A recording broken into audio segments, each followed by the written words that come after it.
पाकिस्तान 'ਚ पंजाबी कॉन्फ्रेंसां दे सब तो वड्डे नैटवर्क पंजाबी नैशनलिस्ट फोरम वालों जी आयां नूं। पंजाबियां दा पंजाब दी राखी ते पंजाबी कौम दी तरक्की ते ध्यान क्यों नहीं है?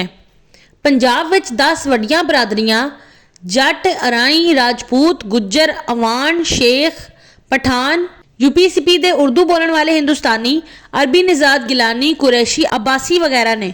जट, अराई, राजपूत, गुज्जर, अवान, शेख पंजाब दे असल वारिस ते पंजाबी कौम दियां वड्डियां बरादरियां ने।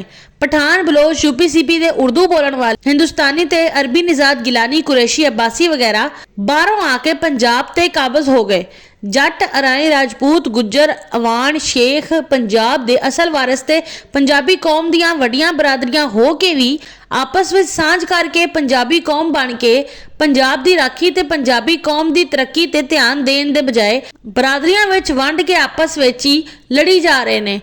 ਇਸ ਕਰਕੇ ਸ਼ਮਾਲੀ ਪੰਜਾਬ ਤੇ ਪਠਾਨ ਕਬਜ਼ਾ ਕਰੀ ਜਾ ਰਹੇ ਨੇ ਤੇ ਸ਼ਮਾਲੀ ਪੰਜਾਬ ਨੂੰ ਵੀ ਹਿੰਦਕੋ ਪੰਜਾਬੀਆਂ ਦੇ ਇਲਾਕੇ ਸੂਬਾ ਸਰਹੱਦ ਵਾਂਗੂ ਪਸ਼ਤੂਨ ਇਲਾਕਾ ਬਣਾਉਣ ਵਿੱਚ ਲੱਗੇ ਹੋਏ ਨੇ।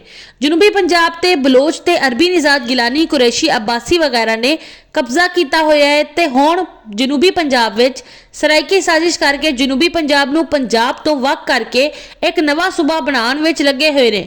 ਵਸਤੀ ਪੰਜਾਬ ਦੇ ਸ਼ਹਿਰਾਂ ਤੇ यूपीसीपी ਦੇ ਉਰਦੂ ਬੋਲਣ ਵਾਲੇ ਹਿੰਦੁਸਤਾਨੀਆਂ ਦਾ ਕੰਟਰੋਲ ਹੈ ਤੇ ਇਨ੍ਹਾਂ यूपीसीपी ਦੇ ਉਰਦੂ ਬੋਲਣ ਵਾਲੇ ਹਿੰਦੁਸਤਾਨੀਆਂ ਨੇ ਵਸਤੀ ਪੰਜਾਬ ਵਿੱਚ ਪੰਜਾਬੀ ਜ਼ੁਬਾਨ, ਪੰਜਾਬੀ ਤਹਿਜ਼ੀਬ ਤੇ ਪੰਜਾਬੀ ਸਕਾਫਤ ਨੂੰ ਖਤਮ ਕਰਕੇ ਉਰਦੂ ਜ਼ੁਬਾਨ, ਗੰਗਾ ਜਮਨਾ ਦੀ ਤਹਿਜ਼ੀਬ ਤੇ ਲਖਨਊ ਦੀ ਸਕਾਫਤ ਦਾ ਕਬਜ਼ਾ ਕਰਵਾ ਕੇ ਵਸਤੀ ਪੰਜਾਬ ਨੂੰ पंजाब के बजाय उत्तर प्रदेश वर्गा बना छड्या है। पंजाबी कौम की आप बरादरियां विच वंड के आपस विच ही लड़ना ते सारी पंजाब ते पठाना, बलोचा, अरबी निजात गिलानियां, कुरैशियां, अब्बासियां वगैरह ते यूपीसीपी दे उर्दू बोलण वाले हिंदुस्तानियां दा कब्जा करवाना चाहते हैं।